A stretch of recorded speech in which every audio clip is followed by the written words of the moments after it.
Previously on Smart Mobility Today, we focused on EV charging, satellites cleaning the air, robots watching videos, and nature-influenced drone design. This week's stories focus a lot on advances in EV driving range, a new prediction about AVs, flying cars, robotic conducting, and 4th of July drones. You've got something to say, and we can help you say it. Detroit Media Productions is here for your audio, photography, and video needs. DetroitMediaProductions.com.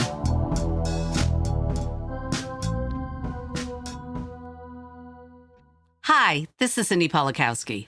Toyota is predicting that within the next 10 years, EVs will be able to travel 745 miles between charging, plus full charge to full capacity in 10 minutes. Today, the Lucid Air BEV can get 516 miles between charges, according to the EPA, and new Toyotas may have an advantage due to the company's developing solid-state battery technology.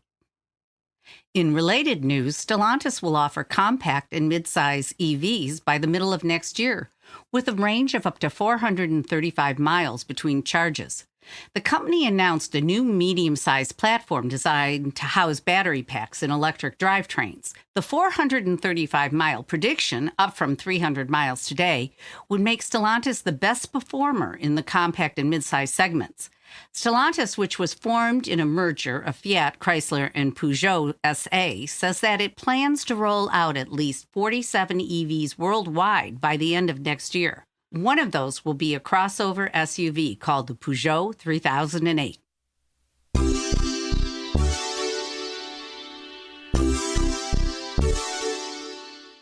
Harbinger is an LA-based EV manufacturer that is focused on medium-duty vehicles, somewhere between light-duty trucks from manufacturers like Ford or big Class 8 trucks from brands like Volvo. There is a growing EV market for medium-duty trucks. A new powertrain was recently unveiled by the team at Harbinger in an effort to design a durable and long-lasting product, and recognizing the fact that an EV-powered midsize truck involves a lot more than dropping a battery into an existing box. The vehicle engineering needs to be revisited.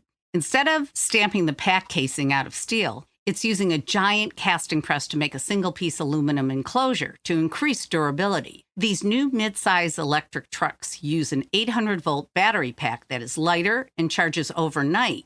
Faster charging and range are not important as they are with consumer-focused EVs. Think of a UPS truck. For that market and that daily use, durability and longevity are the key. The Harbinger powertrain, built in-house for a very specific market, is expected to get 450,000 miles of use.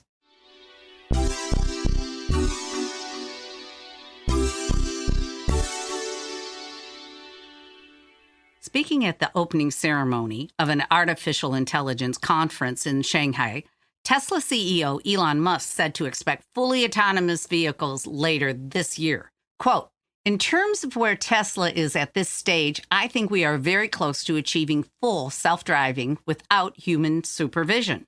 His remarks focused on AV levels 4 and 5, the two most advanced levels of autonomous driving technology. His predictions have been off the mark in the past. We will just have to wait and see. With the largest gig network in the country, Comcast Business has the technology solutions to future-proof your network.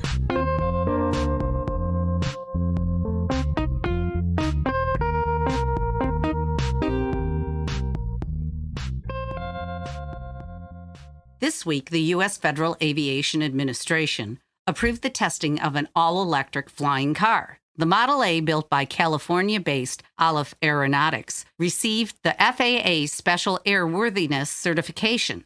This step, the first ever for a flying vehicle, allows for flight of the prototype in a limited capacity and in an experimental status.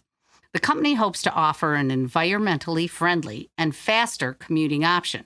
According to CEO Jim Duchovny, quote, "This is one small step for planes, one giant step for cars." After 27 years of service, Europe's Ariane 5 rocket has launched into retirement. The powerful rocket first flew in 1996 and has seen 117 orbital liftoffs. The final mission was July 5th. The Ariane 5 launched from Europe's spaceport in Kourou, French Guiana, delivering 2 satellites into orbit. The Heinrich Hertz was released into geostationary transfer orbit high above the Earth, and 3 minutes later, the Syracuse 4B was placed into its new orbit.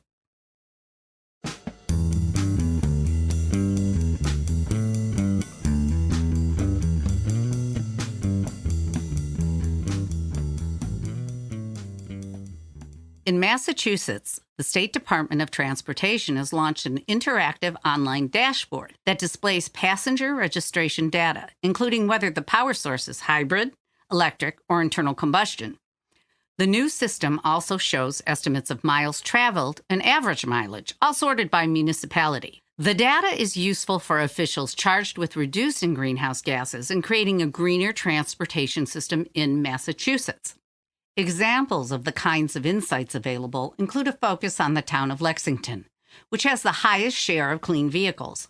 14.2% of its registered vehicles are zero-emission or hybrid models.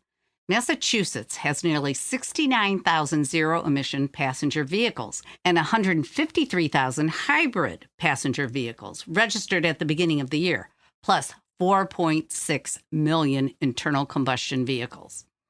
Officials hope to get more EVs on the road in order to meet their goals for reducing greenhouse gases. We will be right back. All right. I'm ready. That's fine. I'm ready. We'll be right back. I can give it a go. Presenting. I did. Okay, so the door. That's why it makes no sense. Okay. Hitachi Astemo is helping OEMs drive toward sustainability with their electrification technologies. Learn more at am.hitachiastemo.com.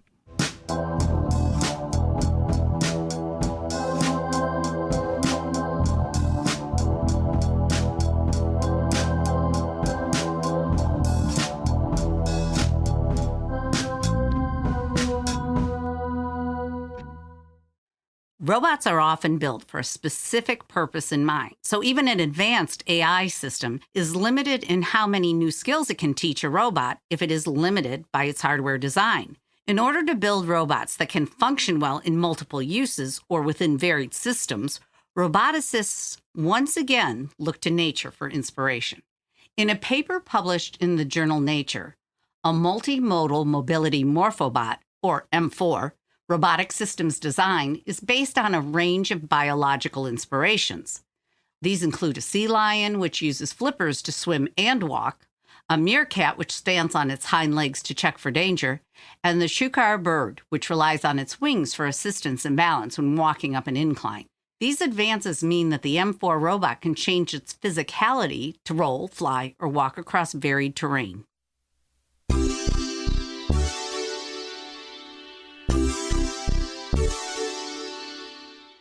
In Seoul last week, an android robot named Ever6 took the conductor's podium and led the human musicians who make up South Korea's national orchestra. Designed by the Korea Institute of Industrial Technology, the 2 armed robots stood on stage at the National Theater of Korea, bowed to the audience, and started waving its arms to control the tempo of the live show. Conductor movements are very detailed, and according to Cho Soo-yo, who worked alongside the robot, the android conductor, quote, was able to present such detailed moves much better than I had imagined. It was the nuance with which a human conductor can lead an orchestra that was not the skill that the robot possessed yet.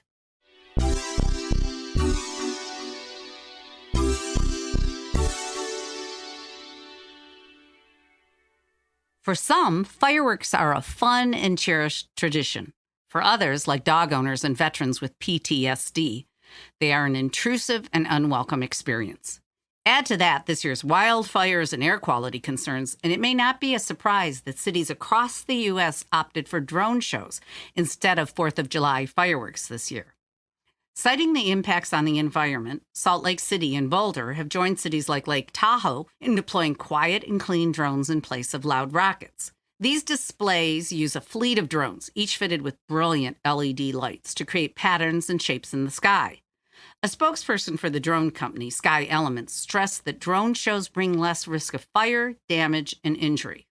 Would you miss the boom? Read these stories and more at globalautomobility.com and subscribe to Smart Mobility Today on your favorite podcast platform. Sign up to receive our weekly newsletter and follow us on social media at Smart Mobility Today. Produced by Detroit Media Productions, this is Smart Mobility Today.